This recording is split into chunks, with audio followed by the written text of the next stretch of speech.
네, 안녕하세요. 반갑습니다. 저는 전라북도 완주군에서 영광포도원을 운영하고 있습니다.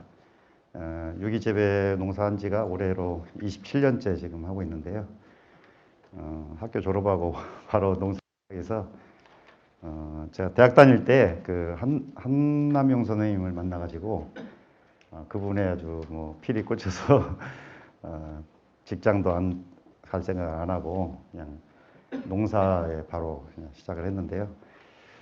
굉장히 어려움이 많았습니다. 이제 뭐 여러 가지 실패도 많이 했고 그랬는데 해보니까 너무 재밌어요. 포도 농사가. 여러분도 많이 어렵고 힘들리시겠지만 제가 생각해 보니까 지나고 나서 보니까 시행착오를 겪을 수밖에 없는 여러 가지 이유들이 있더라고요. 그런 부분에 대해서 오늘 좀 말씀드리려고 합니다.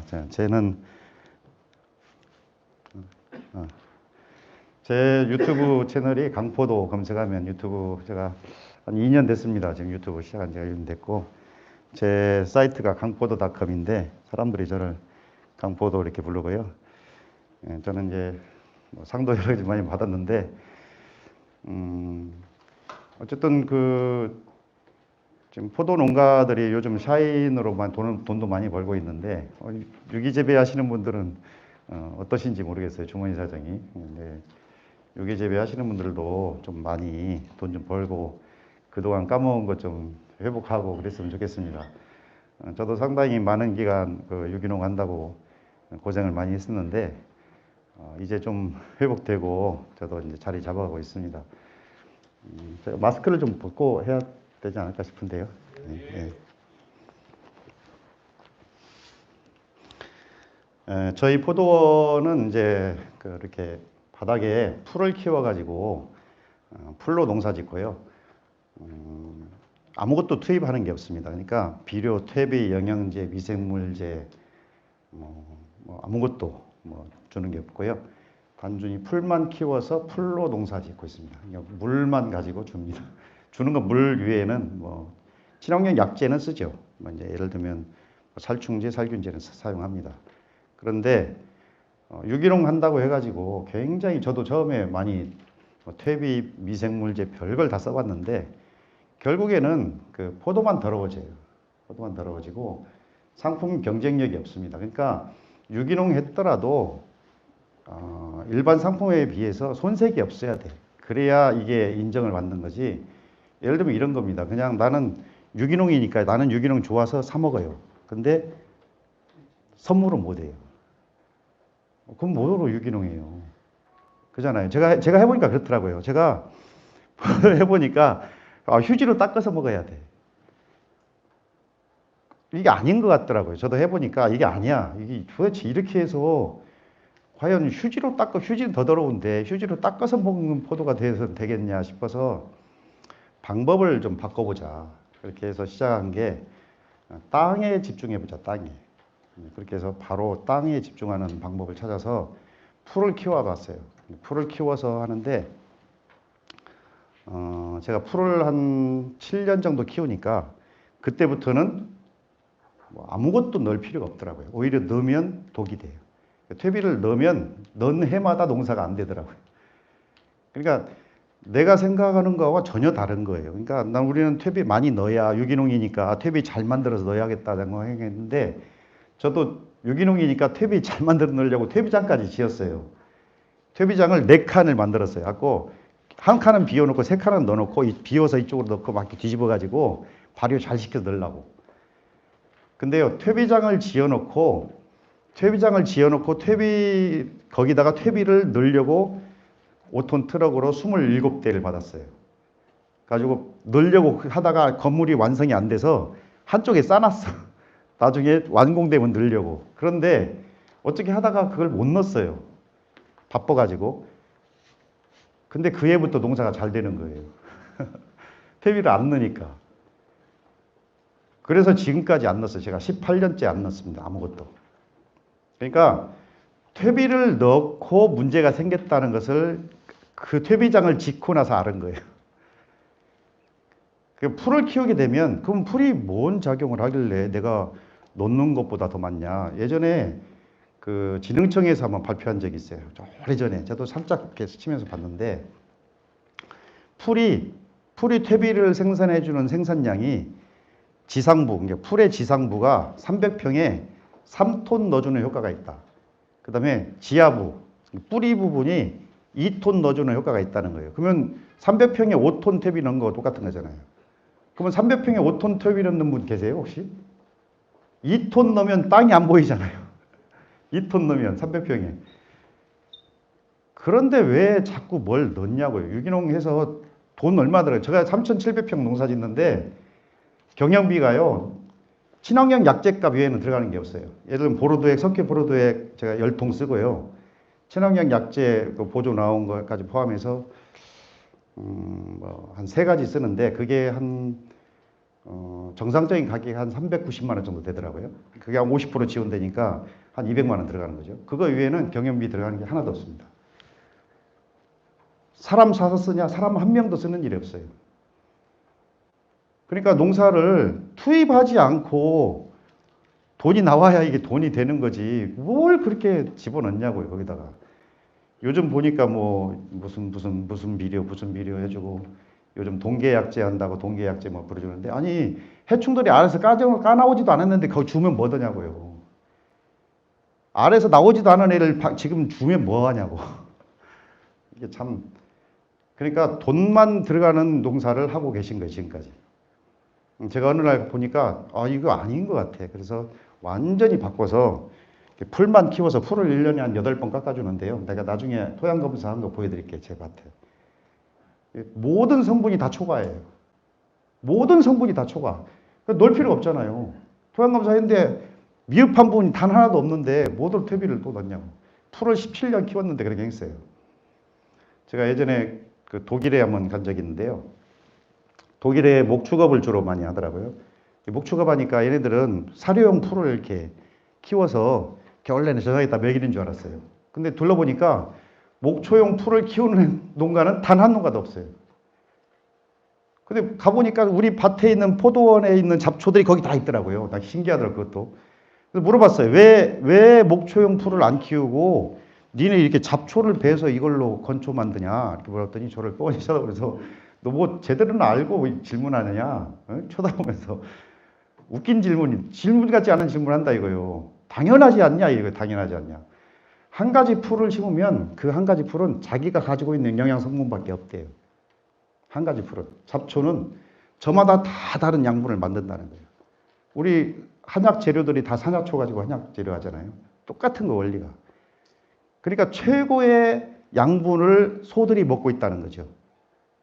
그러면서 그 친구가 저한테 야, 내 목초지가 몇 년 됐는지 맞춰보래. 그래서 내가 한 100년 됐을까요? 그랬더니 그분이 하시는 말씀이 웃으면서 560년 됐대요. 목초지가. 근데 당신 눈에 보이는 모든 목초지가 500년 이상 됐다. 근데 우리 할아버지가 찾아와도 우리 집 찾아온다 그러더라고. 변한 게 없다는 거예요. 그러면서 그 땅에 풀이 나고 자고로 500년 이상 했기 때문에 그 땅 토양의 상태는 그야말로 완벽한 상태다. 완벽한 상태. 그 완벽한 영양 상태에 있는 풀이 그게 얼마나 좋은 풀이겠냐. 그걸 먹은 소가 최고 품질의 우유를 생산해내고 그걸로 치즈를 만들면 세상 그 어디에서도 따라올 수 없는 그런 품질이 되는 거다. 그래서 우리 치즈가 세계 최고의 가격을 받고 판매하고 있다. 이렇게 얘기하더라고요. 포도원도요. 땅이 좋네 안 좋네가 아니라 퇴비를 넣어주면요. 일단 우리가 몸이 건강하고 건강하지 않은 것도 우리 몸에 뭐 5대 원소, 10대 원소가 부족해서 몸이 안 좋고 이런 게 아니잖아요. 사실은 미량 요소가 부족해서 병이 오는 거고요. 문제가 생기는 거거든요. 식물도 똑같아요. 그러니까 내가 넣어주지 못하는 양분을 풀들이 땅에서 하나 먹고 햇빛 받아서 2개, 3개를 만들어 다시 땅에 넣어주는 거예요. 풀은 양분을 먹는 게 아니라 하나 먹는 게 아니에요. 얘는 땅에 있는 걸 먹는 게 아니다고. 에너지 보존의 법칙 아세요? 에너지는 소멸하지 않거든요. 그러니까 땅에서 에너지 하나 먹었어요. 햇빛 에너지 받았잖아요. 그럼 2개가 됐죠. 다시 땅에 들어가잖아. 해마다 그런 걸 반복하기 때문에 땅은 좋아질 수밖에 없어요. 풀을 키우면. 그러니까 퇴비, 영양제, 비료가 아무 필요 없다고요. 우리나라 농민들은요, 갑부의 아들들이 농사져요. 갑부의 아들들. 그러니까 누가 상담 역할을 하냐면요, 농약방 주인이 상담사예요. 그래가지고 뭐 줘라 이렇게 하는 거예요. 그래갖고 인력, 우리 농사 달력 보면요, 전부 이 시기에는 뭐 주고, 이 시기는 뭐 주고, 이 시기는 뭐 주고. 그 왜 줘요? 왜 주냐고. 한 번이라도 왜 주냐고 생각해 보셨나요? 그런 거? 어쨌든 농사가 기본적인 틀을 완전히 바꾸지 않으면 안 되는 상황에 왔어요. 아니, 세상에 포도가 더러워서 자기는 먹는데 선물해주면 요거 더먹으니까 선물 안 하는 거예요. 왜 유기농 산물이 좋은지 알면서 왜 선물을 못 하냐고요. 정말 좋은 상품을 만들어서 일반 시장에 나오는 상품과 비교해서 경쟁 우위에 있어야, 그렇게 만들어내야 진짜 유기농 산물이지. 나만 먹는 선물 안 하고 나만 먹는 것은 그 소비가 안 되잖아요. 그러니까 그렇게 해서 상품을 제대로 만들어내야 되는데, 제 포도나무거든요. 요 앞에도 제가 와서 보니까 덕 위에 다 올려놨잖아요. 포도나무, 그죠? 덕 위에 다 올렸는데 수령도 굉장히 됐고요. 나무도 어마어마하게 컸더라고요. 왜 저런 나무를 농가들은 재배 안 하냐고, 저렇게. 왜 저렇게 안 하냐고요. 여러분, 처음에 첫 농사, 처음 포도나무 심었을 때 처음 열매가 그렇게 맛있었지 않았어요? 그때 퇴비 넣고 막 땅 다 준비돼서 포도나무 심었나요? 유기농 하면요, 뭐 퇴비를 만들어서 넣어야 된다라고만 생각을 하는 거예요. 그게 아닌데. 프랑스 같은 나라의 그 자료를 보니까요, 최고 품질이 좋은 연도가 몇 년인 줄 아세요? 최고 품질이 좋은 포도가 생산되는 연도가, 나무 심어서 40년에서 45년생이 최고 품질이 좋대요. 프랑스 연구자료 보니까. 왜 그래요? 왜? 그만큼 쓸데없는 탭이 필요 없단 말입니다, 포도나무는. 근데 뭘 그렇게 많이 넣냐고요. 요즘 샤인밭에 요즘 내가 가보면요, 기절초풍합니다. 아니, 그렇지 않아도 수세가 그렇게 센데 땅이 안 보일 정도 탭이 다 집어넣어요. 거기서 무슨 품질 좋은 포도가 나오겠냐.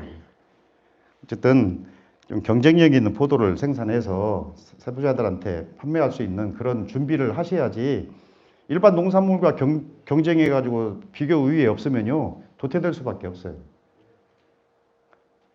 유기농 했다고 내가 유기농 지금까지 자랑하면 뭐더냐고요. 돈을 못 벌었는데. 저도 죽을 고생했어요. 유기농 한다고. 지나고 나서 보니까 그게 아닌 거죠. 그러니까 저는 이제 전체 면적이 3,700평인데 시장에 안 나가요. 왜냐면 예전에 백화점에도 내보고 이렇게 했지만, 걔네들은요, 딱 이벤트식으로 몇 번 가져가고 딱 끊어버려요. 걔네들이 몇백 박스, 몇천 박스 가져가는 거 계산하고 내가 포도 판매를 거기다 계속 하겠다고 했다가 뒤통수 맞아요. 그래서 안 줍니다. 안 주고 백화점에서 와도요, 배짱불이에요. 니네 우리 고객 아니다. 네가 몇천 박스 가져가도 네 고객 아니야. 한 상자, 1년에 한 상자, 두 상자 사고 오는 사람은 해마다 계속 오니까, 10년째 계속 오니까 그 사람이 고객이지, 네가 몇천 박스 가져간다고 고객 아니다고, 포도 줄 거 없다고 가라고 그러니까 희한한 사람이래, 저보고. 남들은 백화점에 넣고 싶어 난리인데 왜 당신은 그러냐고요. 그러니까 가격을, 나중에는 어떻게 되냐면요, 선생님 가격 얼마 드리면 되겠습니까? 이렇게 나와요. 얼마 드리면 되겠냐고. 그 제가 현대백화점에 재작년에 몇 박스 넣었는데, 내가 달란 대로 다 주더라고요. 1kg에 22,000원 달라 그랬더니 22,000원 주더라고요. 아무 소리 안 하고. 그럼 걔네들은 44,000원 팔더라고요. 거기 가서 1kg에. 그러니까 내 상품이 좋으면 그만큼 배짱을 좀 튀길 수 있을 정도로 돼야 돼요. 그런 상품을 만들어내야지 끊임없이 고객들이 와서 찾죠. 앞으로는 지금 유기농 산물에 대한 수요가 많이 늘어날 거라고 생각하는데, 품질이 떨어지면 뭐 어떻게 누가 구매하겠냐고요. 그러니까 그런 부분을 잘 생각하셔서 농사해 보시기 바랍니다. 저는 제가 생산하는 포도들인데요, 봉지 안 쌉니다. 안 싸는데 그냥 먹어도 될 정도로 깨끗해요. 이렇게 재배를 해야 누가 봐도 이거 선물해야겠다 마음이 들지. 지저분하면 누가 선물하겠냐고요. 이렇게 포도들, 제가 생산하는 포도들인데요, 진짜 봉지 안 싸도 깨끗하잖아요. 그냥 먹어도 될 정도로. 이렇게 해서 생산을 해서 뭔가 농사를 지어야지. 봉지 안 싸도 이렇게 깨끗하게 해서 해야 누가 봐도 야 진짜 좋은 상품이다. 나도 이거 선물하고 싶다. 이렇게 마음이 들어야 유기농 산물을 생산해서 성공하는 거죠. 이런 포도들 이렇게 직접 맛있어 보이잖아요. 이렇게 거봉인데요. 그러니까 포도를 생산하는데 우리는 유기농만 집중을 했지 어떻게 품질을 높일 건가에 대해서는 생각을 안 하신 것 같아요. 어떻게 하면 품질을 높여서 남들보다 훨씬 맛있는 포도를 만들 거냐. 그 다음에 상품을 비교해봐도 뭐 유기농 했으니까 이 정도는 인정해주지 하는 정도 이하로 가면 안 되는 거죠. 그러니까 그런 상품을 만들 수 있도록 노력을 하셔야 된다는 겁니다. 제 포도들인데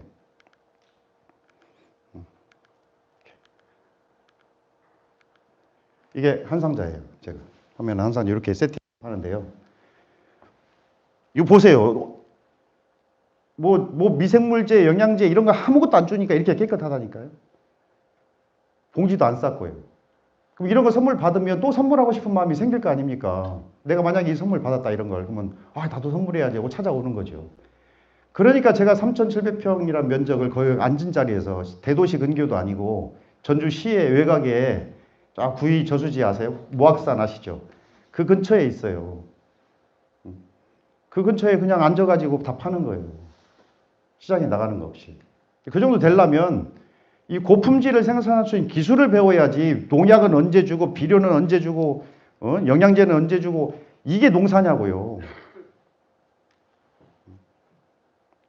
포도가 어떻게 꽃이 피는지도 모르는데 무슨 농사냐고. 포도 꽃송이를 보고 이게 내일 피겠다, 모레 피겠다, 언제 보고 농사 졌냐고요. 일 속에 파묻혀서 그 속에 처박혀갖고만 살았지. 그런 농사 하면 안 된다는 거죠. 제 상자, 제가 선물 상자들인데, 이런 거 내가 선물 받았다고 생각해 보세요. 이런 거.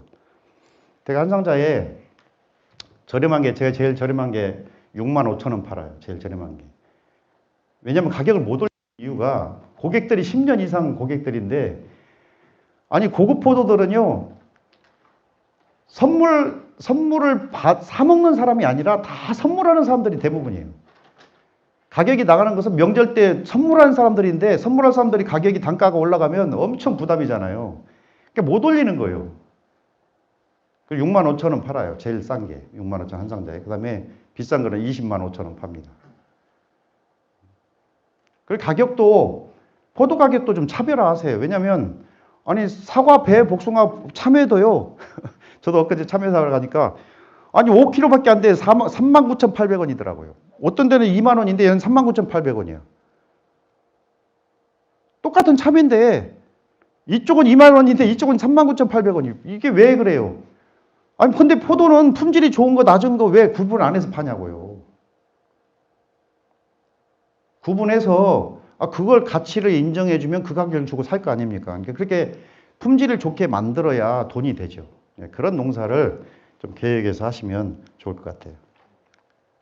제 포도들인데 제가 이런 거는 한 상자에 30만 원 받겠다고 올려놨는데 몇 상자 못 팔았어요. 한 상자에 30만 원. 몇 상자 못 팔았는데 어쨌든 이렇게 이런 거 500원짜리 동전만 합니다. 포도가 이렇게 이런 것들은 제가 한 상자에 30만 원 팔았던 포도입니다. 이런 거. 요즘에 이제 블랙 사파이어 관심들이 많으시죠. 제가 블랙 사파이어를 이렇게 좀 유심히 관찰해 보니까요. 외국에서 유통되고 있는 블랙 사파이어하고 우리나라에 들어와서 현재 유통되고 있는 품종의 블랙 사파이어하고 좀 달라요. 다른데 뭐가 다르냐면 송이의 형성 모양이 달라요. 얘네들 송이는 요 지경 자체가 이렇게 너덜너덜해요. 여기가 너덜너덜해 이렇게. 근데 우리나라에 들어와 있는 블랙 사파이어의 품종은요, 캠벨처럼 송이에 딱 붙었어요, 이렇게. 그래서 제가 여러 가지 여기저기서 가져다가 지금 이렇게 테스트를 해보고 있거든요. 가져다 보면 제가 현재 가지고 있는 포도들은 그렇게 생겼어요. 그러니까 그게 들여올 때 혹시 그 별로 안 좋은 걸 들여온 거 아닌가 이런 생각을 하기도 합니다. 그러니까 이제 잘 좀 이게 살펴야 될 것 같고요. 또 한 가지는 떫은 맛이 많이 납니다. 저게 떫은 맛이. 그러니까 포도는 좋은데 떫은 맛이 박혀 있어서 제가 재배를 잘못해서 그런 거 아닌가 이런 생각이 들어서 올해 한번 다시 한번 지금 해보는 건데요. 한번 더 해보고 그래도 떫은 맛이 안 없어지면 저도 도태시키려고 합니다. 근데 떫은 맛이 있으면 못 먹어요. 근데 포도들이 거봉 같은 경우를 잘못 재배하면 떫은 맛이 나죠. 이제 그런 원인, 내가 뭘 잘못해서 그랬나 싶어요. 저도 혹시. 그래서 한번 더 지금 올해 봐서 떫은 맛만 나지 않으면 대박이죠, 저건 진짜. 대박인데 문제는 열과 때문에 재배 못해요. 요즘에 사람들이 샤인머스켓, 뭐 유럽종 포도 샤인머스켓 재배한다고 하니까 다른 것이 다 재배되는 줄 알아. 그냥 블랙 사파이어, 뭐 그다음에 바이올렛 킹, 루비 로망, 뭐 이런데 샤인머스켓이 특이한 놈이에요. 열과가 없잖아. 유럽종이면서 열과가 별로 없어요. 그러니까 그런 거라 생각하고 저거 했다가는요, 박살 납니다. 박살 나. 네? 지금 열과에 대한, 그 유럽종 포도에 대한 재배 기술들이 제대로 정립이 안 돼 있잖아요, 지금. 저처럼 20년 넘게 유럽종 포도만 해온 사람이 없잖아요. 물론 몇 분 계신지 모르겠지만. 그럼 저 열과 문제를 해결할 방법을 지금 못 찾았잖아요. 근데 너나 없이 다 그것도 비가림 시설에서 저거 블랙사파이 하겠다고 난리들인데 큰일 납니다. 그 다음에 송이 모양을 보면 끝에가 이렇게 폭 들어간 게 있고 이렇게 민자가 있죠. 얘네들 그 유럽 그 생산된 데에서 물어보니까 이름을 이렇게 부르더라고요. 이렇게 볼록 들어간 것은 블랙사파이어라 부르고 요렇게 폭 올라온 것들이 있어요. 이렇게. 여기는 문드롭이라고 부르더라고요. 그래서 같은 거 아니냐 그랬더니 어떤 그 외국인이 같은 거 아니냐 이렇게 물었더니 이름이 다르게 부른다. 그래 이제 어떻게 된 건지는 잘 모르겠어요. 제가 이제 저희 포도원에서 지금 찍은 건데, 그다음에 코튼 캔디 요즘 관심이 많으신데, 제가 말씀드렸지만 블랙 사파이어, 그러니까 샤인머스켓하고는 완전히 다릅니다. 완전히 달라요. 그러니까 샤인머스켓 재배한 기술 가지고 저런 거 재배하겠다는 그냥 차라리 샤인머스켓 계속 하세요. 저거 못합니다. 못하니까 그냥 계속 하시는 게 좋아. 그러니까 이제 웬만한 기술이 없으면 마이아트인데요. 이것도 열과 때문에 아마 못 하실 겁니다. 그러니까 그냥 샤인머스켓 제가 볼 때는 품질 좋은 것들은 앞으로도 계속 할 수 있다고 봐요. 왜냐면 좋은 포도, 식감이 좋고 또 맛있는 포도를 먹어본 사람들이 그 포도를 찾게 돼 있거든요. 그러니까 맛있는 포도는 살아남아요. 그러니까 계속 가도 괜찮으니까 굳이 지금 뭐 다른 품종 바꾸겠다고 나서지 마시라고요. 천천히 가도 돼. 누가 남들이 성공해가지고 거기 야 괜찮더라 하면 그때 따라가도 안 늦으니까 그렇게 가시라고. 앞에 나가서 고생만 하지 마시고요. 저도요 27년간 뭐 한 줄 아세요? 제가 지금까지 포도 재배한 품종이 한 170여 종 되는 것 같아요. 170여 종. 우리나라에 들어온 포도들은요 대부분 다 재배해봤어요. 대부분 다 재배해봤어. 근데 재배해보니까 이건 카탈로그 상에서만 좋은 거지 실제는 아닌 거예요. 다 제꼈습니다. 제끼고 제가 지금 34종류를 최종 선발해서 하고 있는데 그 중에도 지금 계속 줄이고 있어요. 줄여서 지금 18종까지 줄립니다. 지금. 근데 요즘에 또 한 5종류 더 들여왔는데 저는 맨날 그런 일만 하고 있어요. 갔다가 루비로왕도 갖다 주면 한번 해봐야 되고 새로운 품종 들어오면 해봐야 되고 저 연구소도 아니고 연구소도 아닌데 돈 벌어야 되는데 그런 일만 27년간 해왔어요. 여러분 그런 거 하지 마세요. 누가 하는 사람 있으면 그 사람한테 가서 하고 어떠냐고 물어봐서 그때 하셔도 안 늦습니다. 제 포도원에 포도나무들인데 품질이 좋으려면요. 포도가 품질이 좋으려면요. 혹시 평덕식 하시는 분 손 들어보세요. 평덕식.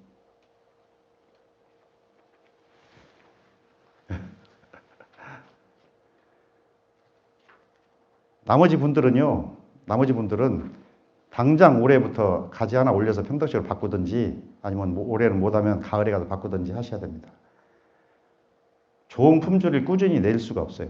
특별한 기술이 계신 분이라면 몰라도 특별한 진짜 자기만의 노하우를 가지고 계신 분이 몰라도 평덕식 하세요. 우리나라에 진짜 포동사 잘하시는 분들, 저 백인환 선생님도 계시고 장을곤 선생님도 계시고 뭐 여러 분 계시는데 그런 분들 농장에 가보세요. 웨이크만식이에요? 평덕식이에요? 다 평덕식이에요. 우리나라에 포도 좀 한다는 분 가보면요. 거의 다 평덕식이에요. 웨이크만식은요.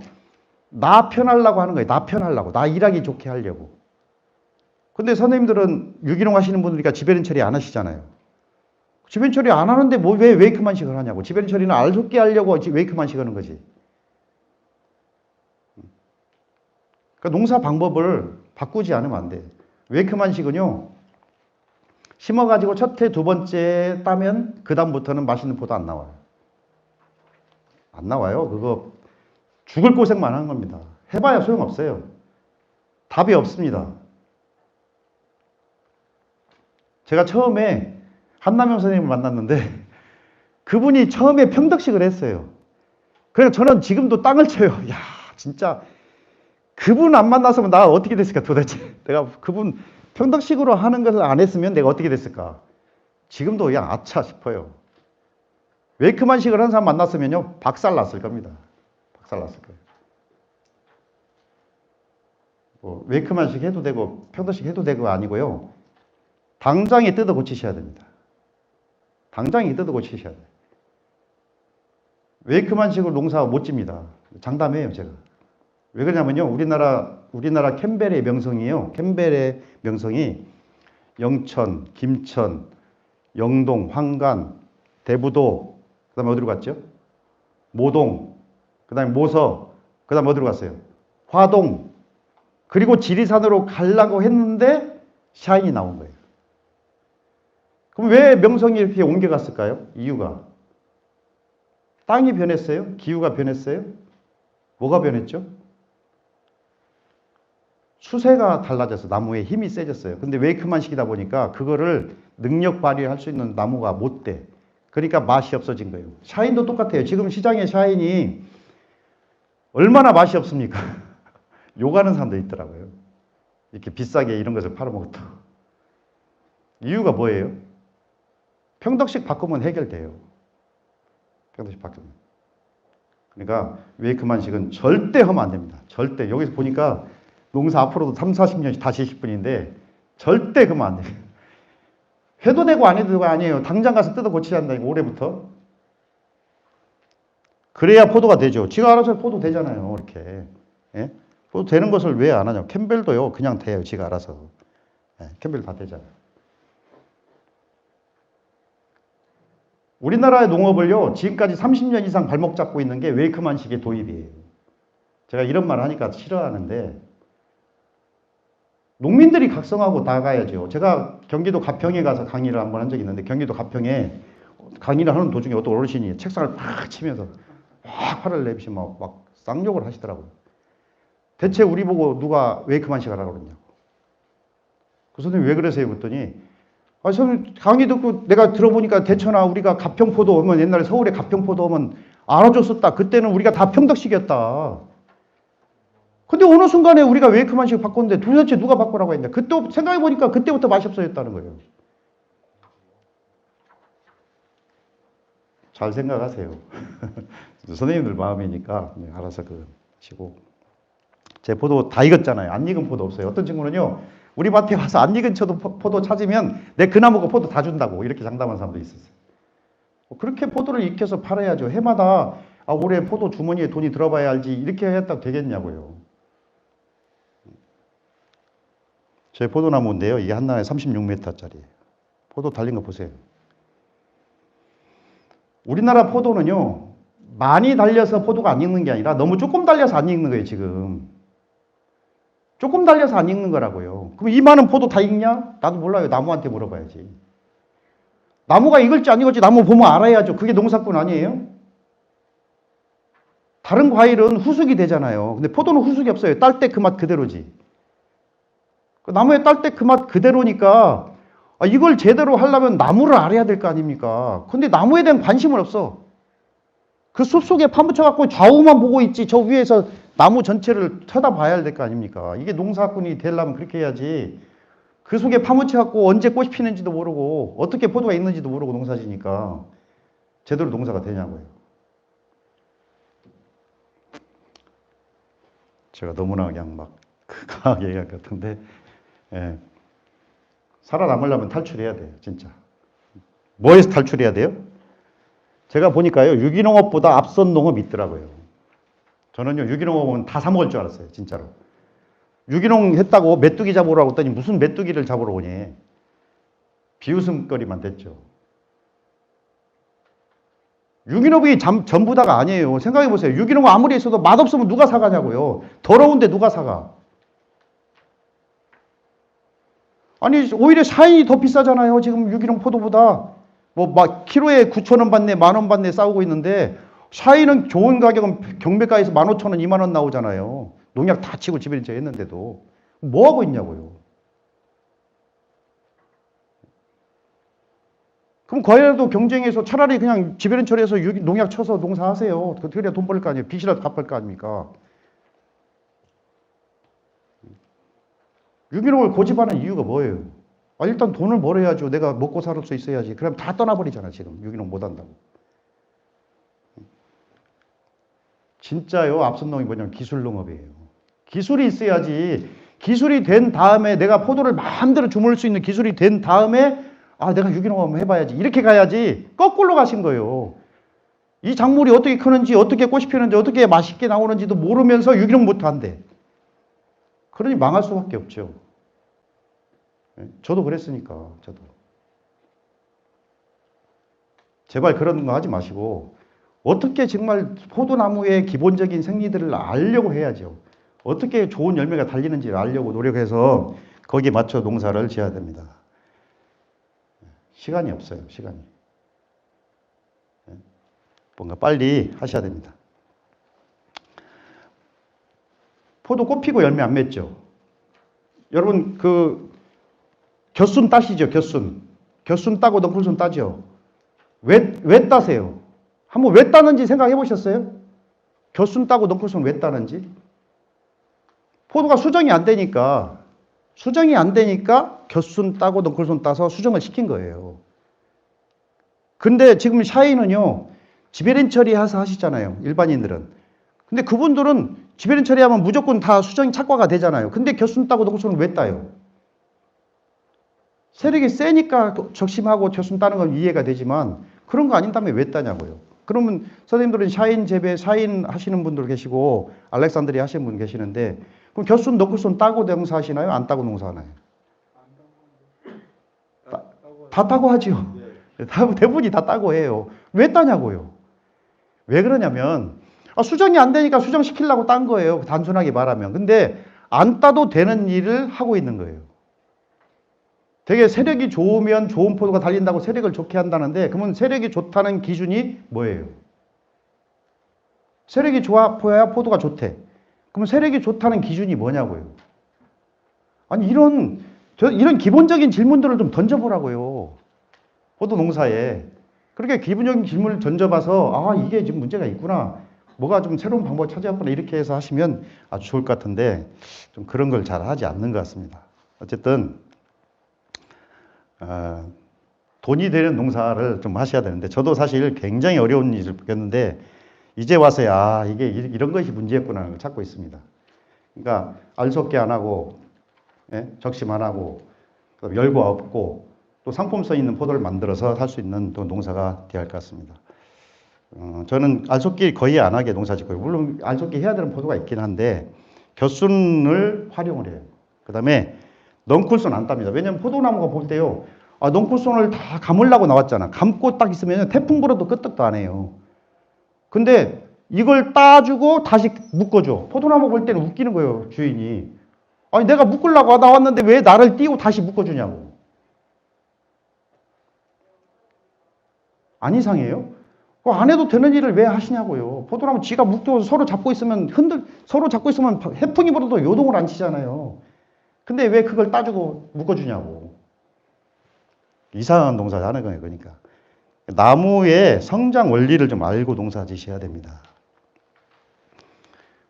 포도나무가 왜 크죠? 왜? 포도나무 왜 커요? 나한테 포도 주려고 크나요?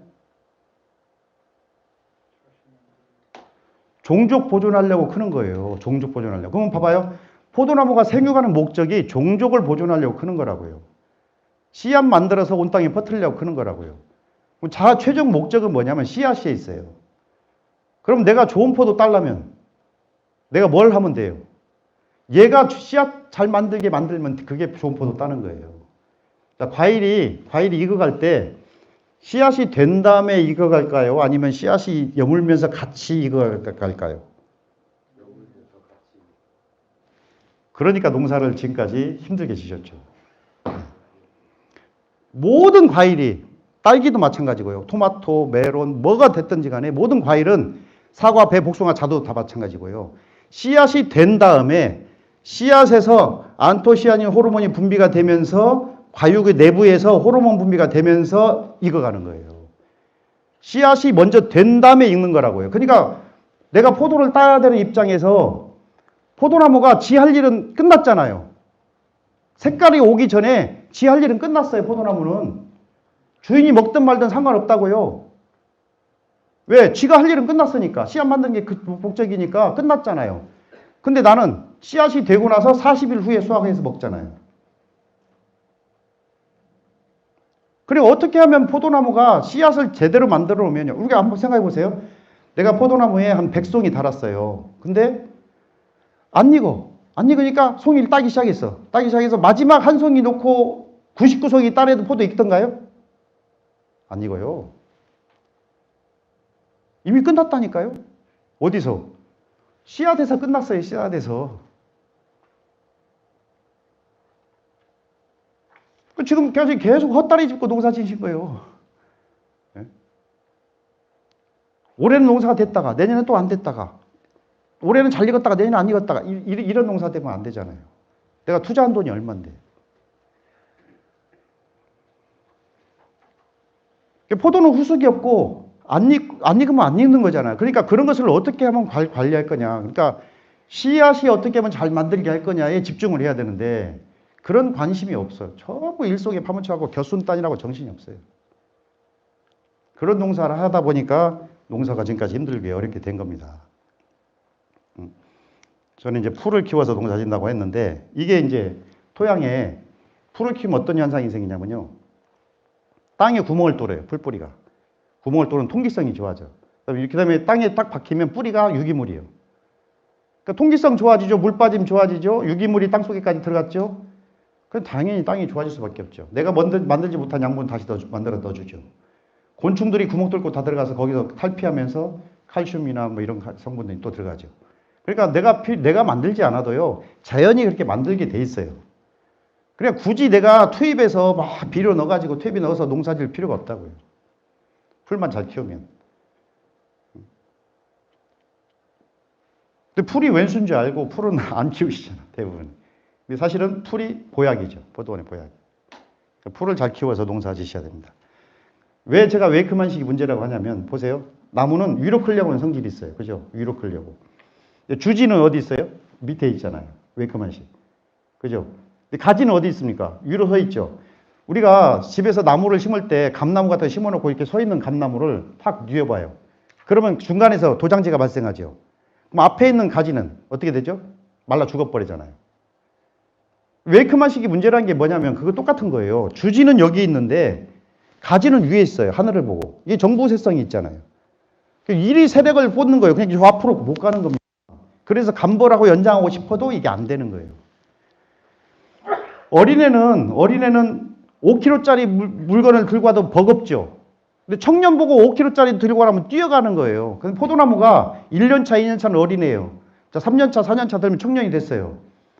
그럼 어린애가 들던 5kg를 청년이 됐는데도 5kg 다루는 거예요. 맞으면 50송이 다루고 여기 청년이 됐는데도 50송이. 예? 얘가 장가갈 나이가 됐는데도 50송이. 그러면요, 힘이 세지잖아요, 나무가. 힘이 세지죠. 주체를 못하죠, 힘을. 그러니까 어떻게 돼요? 내가 이렇게 힘이 센데 못으로 종족 보존해. 이렇게 되는 거예요. 내가 이렇게 힘이 센데 못으로 종족 보존해. 그러니까 열매에 영향을 안 주는 거예요. 그러니까 포도가 안 익는 거라고요.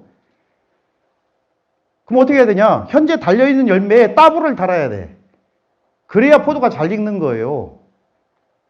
그러면 어떻게 해야 돼? 그렇게 따블을 달려면 어떻게 해야 돼? 나무를 연장을 해야죠. 그럼 연장을 웨이크만식이 돼요? 안 돼요? 안 되잖아요. 그러니까 평덕식을 하라는 겁니다. 평덕식은 연장이 되니까. 웨이크만식은 연장이 안 돼요. 왜? 정보세성이란 성질 때문에 안 되는 겁니다. 그럼 웨이크만식을 왜 하냐? 웨이크만식은요, 유럽에 여름에 비가 오지 않는 나라에서 하는 거예요. 여름에 비가 오지 않는 나라에서. 우리나라는 여름에, 여름 강수량이 1200mm가 넘어요. 그럼 1200mm가 넘는 나무를 내가 안 줘도 하늘이 물 줘버리잖아.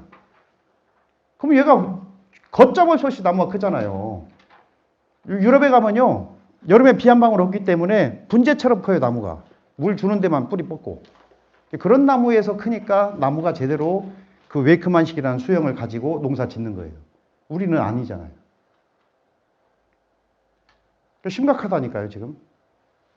예전에 일본에서 평덕식을 많이 한 것처럼 우리도요, 지금 사인을 제대로 하려면 평덕으로 다 바꿔 나가야 돼. 그래야 농사가 좋은 농사가 되고요. 농민들이 좀이라도 돈을 더 벌 수 있고요. 그렇게 농사가 가야 됩니다. 한번 보실까요? 자, 정부세성도 있지만 식물을 가지가요. 가지가 45도 이하로 내려가면요. 45도 이하로 세우게 되면 지 몸집만 키워요. 자기가 웨이크만식 하고 있는 농사의 가지 각도를 한번 생각해 보세요. 가지 각도가 몇 도인지. 대부분이 45도 이상이잖아요. 그러면 이게 뭐예요? 야, 나는 열매 필요 없으니까 네 몸집만 키워라 하고 주인이 포도나무한테 사인을 보낸 거하고 똑같아. 야, 나는 포도 안 먹어도 되니까 네 몸집만 키워. 이 말하고 똑같다니까요. 말은 안 했지만 주인이 그렇게 해놓은 거예요. 지금 딱 틀을 만들어가지고 45도로 잡아놨잖아요. 야, 나는 포도 안 먹어도 돼. 왜냐면 나무는요, 45도 이하로 내려가야 꽃 피고 열매 맺는 생식생장이 강한 나무가 되는 거예요. 세워놓으면 지 몸집만 키우게 돼. 그러니 몸집만 키우는 나무에 열매를 돌보냐고요. 그러니까 좋은 품질이 안 나오지. 좋은 품질을 생산하려면 나무의 수형부터 바꾸지 않으면 안 된다.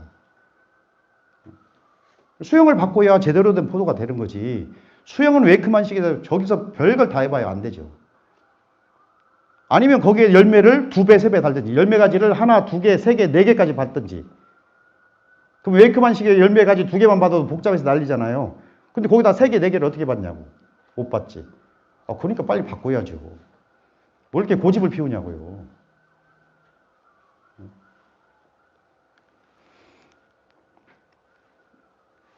어디 가면 다 이렇게 생겼잖아요. 가지 틀 딱 잡아가지고 45도를 세워놨어요. 그러면 여기 주지는 여기 있는데 열매 가지는 하늘을 향해 서 있잖아요. 그럼 이쪽으로 힘이 가겠냐고. 안 가지. 그래서 좋은 열매가 나올 수가 없어요. 연장하고 싶어. 나무를 연장하면 되는데 연장이 안 되잖아요. 물론 연장할 수도 있습니다. 방법이 있긴 해요. 근데 정말 어렵죠. 저거 하려면. 그러니까 평덕식 아니면 안 된다는 거죠. 그 다음에 가보면요. 포도나무 가지를 양쪽으로 이렇게 2개 양쪽으로 받아놨어요. 여기 시범포도 보니까 다 그렇게 받아놨는데 나무에는요. 형 동생이 있어요. 사과나무, 복숭아, 자도 다 형 동생이 위계 질서가 있는 건데 우리 배울 때는 이렇게 배우잖아. 형 가지 길게 동생을 짧게. 그리고 현장에 가서는 딱 잘랐고 1대1로 키우고 있잖아. 이론은 그렇게 배우고 현장에는 왜 그렇게 하냐고요. 문제가 뭐냐. 나중에 어떤 문제가 생기냐면요. 한쪽은 포도가 다 익어요. 한쪽은 안 익어. 왜 그러냐? 형 동생이 바뀌어서 그래요. 형 동생이 바뀌어서 그렇다고. 한쪽은 품질이 좋은데 한쪽은 품질이 안 좋아. 그잖아요. 이게 지금 샤인은요. 색깔이 구분이 안 되니까 잘 익었는지 안 익었는지 모르고 모양만 가지고 다 팔고 막 이랬는데 한번 캠벨 생각해 보세요. 캠벨은요. 이쪽은 새카맣게 익었는데 여기는 보라돌이야. 이유가 뭐냐? 형 동생이 바뀐 거예요. 질서가 바뀐 거라고요. 근데 질서가 바뀌지 않도록 주인이 형 쪽 가지에 열매 가지 숫자를 더 놔야 되고 동생 가지는 작게 놔야 되는 거예요. 근데 우리는 현장에 가서 1대1로 키우라고 가르치잖아요. 그러면 뒤집어져 버린다니까요. 그냥 그 다음에 뒤집어져 버려요. 뒤집어지면 반쪽짜리 농사 짓는 거예요, 그게. 그래서 농사 자체가 그렇게 열심히 일해놓고 반쪽짜리 농사 지면 되겠냐고요. 그럴 가능성을 주면 안 되죠. 왜냐하면 나무는 세월이 가면 갈수록 동생이 강해져요. 이게 나무의 특성이에요. 처음에는 정부세성에 의해서 형이 잘 크는데 나중에는 세월이 가면 갈수록 동생이 강해져.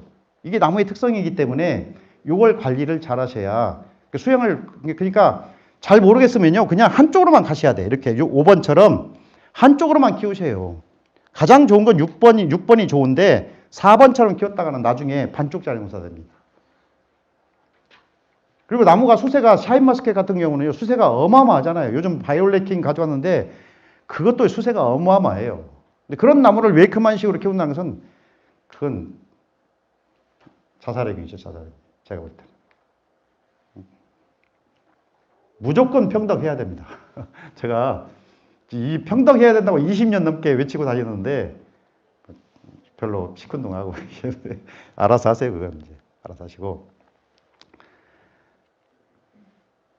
제가 이것 때문에 한번 박사들하고 싸운 적이 있고요. 대학 교수들하고 싸운 적이 있는데 식물의 키가요. 밤에 클까요? 낮에 클까요? 예? 밤에 큰다고 배웠죠? 밤에 큰다고 배우셨죠, 선생님? 네. 밤에 안 커요. 낮에 커요. 그럼 왜 중요하냐 이게. 밤에 불 뗄 필요 없어요. 밤에 난방기 돌릴 필요 없다고요. 18도 온도 잡는다고 막 난방기를 돌려대고 갑부 아들들은 해도 돼요.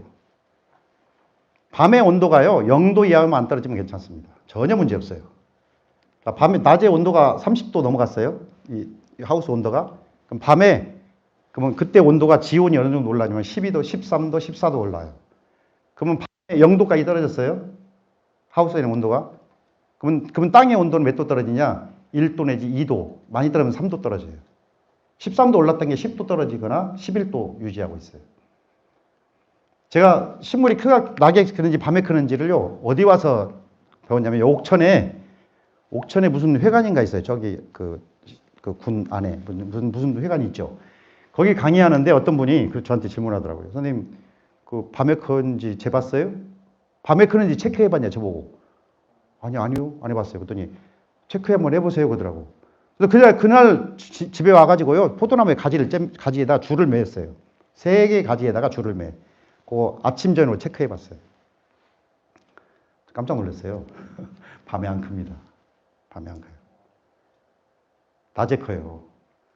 그러니까 밤에 온도를 잡겠다고 그거 온도 잡는데 뭐 난방기 기름 떼고 이거 절대 하지 말라고요.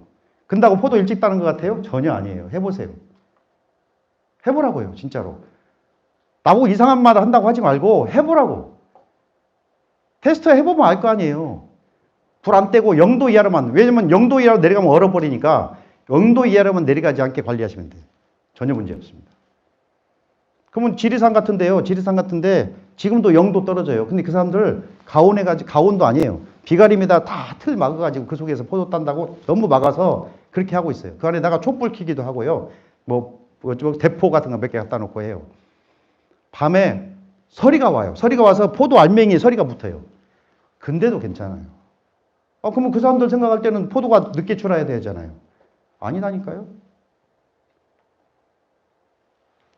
그러니까 아니다고 하지 말고 해보시라고. 네. 이게 제 토양 검사한 건데 보세요.